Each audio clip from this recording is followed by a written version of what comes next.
5 sayings that are that have historical origins. Oh brother, it's the start of the video and I can't talk already. You know the vibes. Anyway.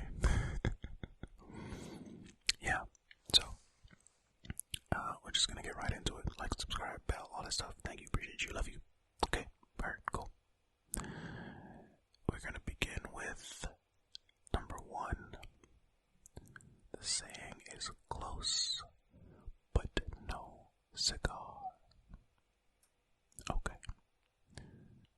This saying comes from the 1800s. I'm gonna start reading right here, in case you're following along. It stems back from the 1800s, and more specifically from the traveling fairs and carnivals that were common across America at this time.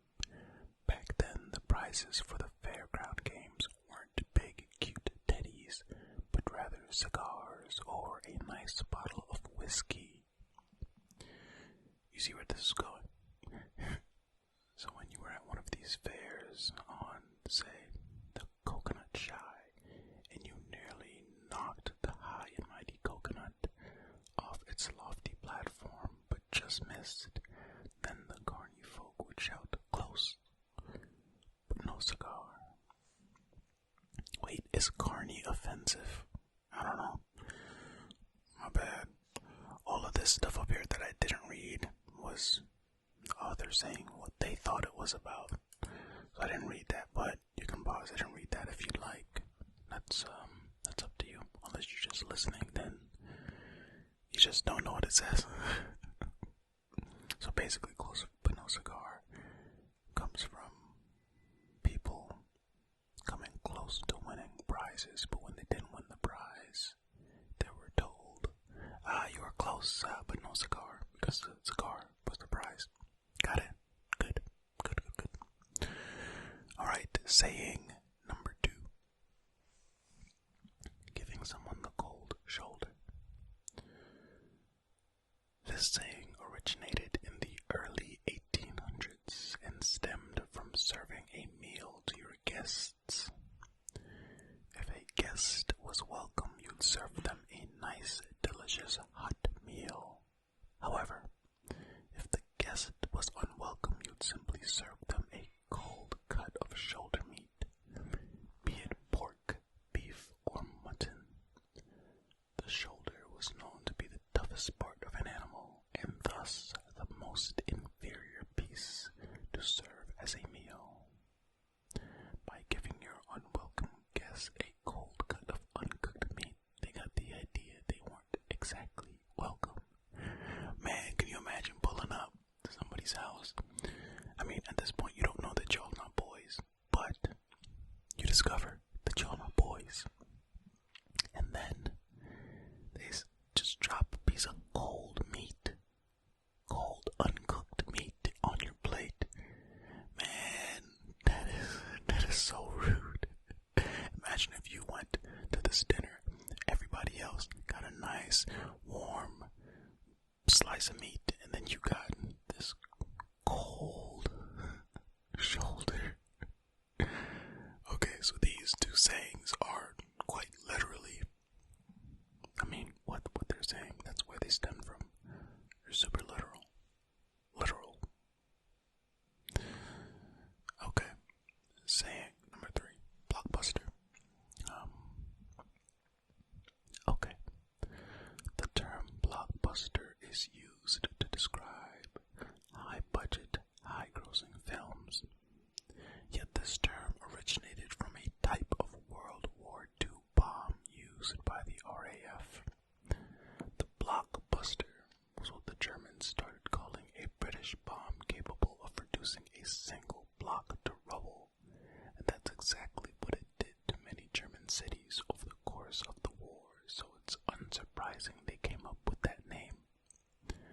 Almost immediately, the term blockbuster started being thrown around to describe literally anything big and exciting. After the end of World War II, the term continued being used, more so in the description of movies. By the mid-1950s, the term blockbuster had been cemented to describe any movie grossing today's standards, $17,500,000. So there you have it, a combination of aerial bombardment and cinematic advertising. This one, I wouldn't have even have guessed this, like not even close, if I were to guess where Blockbuster came from. I mean, you know what? Maybe, I don't know. What do you all think? I mean, it makes sense. This bomb would bust up this whole block, one shot. You better capture it. His palms are sweaty, knees weak, and I'm kidding. You know what? Let's just move on. Let's just move on. Fact. Not fact. Saying number 4. Breaking the ice. This one has a rather literal explanation. Like the other ones didn't have literal explanations too. What? To break the ice traces its origin back to the saying to forge a path for others to follow. Basically meaning to establish a relaxed relationship in socially awkward situations. This could be a first meeting, usually between a bunch of strangers. Like when you're at a god-awful corporate away day, and the moderator gets you all to forcefully laugh as a way of breaking the ice. It's a way of making everyone feel comfortable by setting that precedent yourself. So, the saying itself comes from specially designed navigation ships for icy waters, which would go ahead of the exploration vessels and break through the ice with their reinforced bows. Wow. You gotta realize, homophones are stupid. Carving a safe path for the exploration vessels to follow in their wake. You know, we're gonna do a video about homophones because they're garbage. Okay? You guys know what homophones are. They're words that can be spelled the same. You know what? I'm not gonna get into it. We'll do it another time. But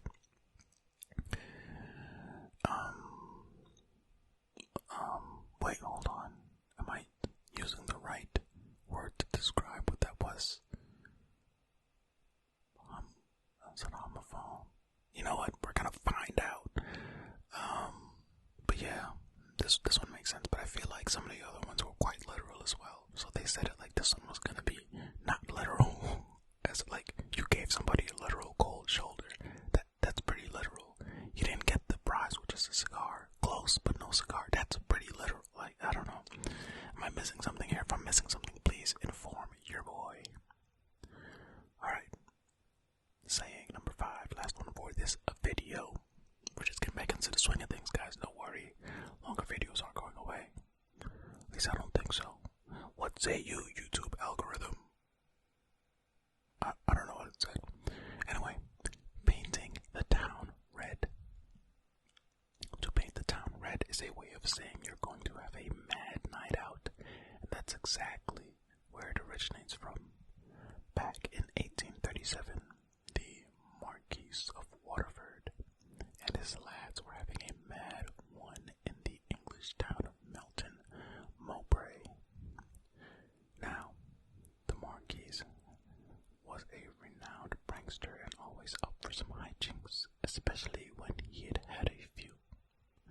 So on this particular night, the Marquis and company were on a huge night out that ended in a bunch of vandalism, smashed plants, broken windows, stolen door knockers. Pretty standard stuff. When all of a sudden, the Marquis had a hilarious idea to step it up a notch. Marquis and the lads managed to find some red paint, so they painted a full tall gauge red. Yo, oh my goodness. Yo, do y'all realize what I said? Toll gate. I know it's toll gate. Why did I say toll gate? Is it because I'm reading something about people from England and think that they're gonna pronounce things differently? Why did I do that? It's toll gate. I know it's toll gate.